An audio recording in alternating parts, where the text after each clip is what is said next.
Patayang 5 miyembro ng New People's Army sa isinagawang operasyon ng 15th Infantry Battalion. Tungkol sa DTX 500, kontrolado na ang blood pressure at sugar ko. Salamat sa DTX 500.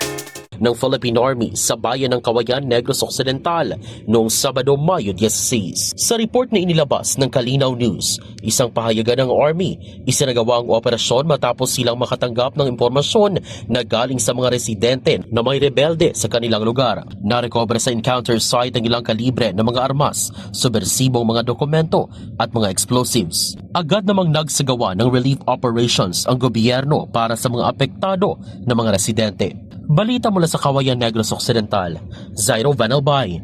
Para sa Kampiyon na Balita, Serbisyo Publiko at Kasiyahan sa Negros, K5 News FM. Tungkol sa DTX 500, kontrolado na ang blood pressure at sugar ko. Salamat sa DTX 500.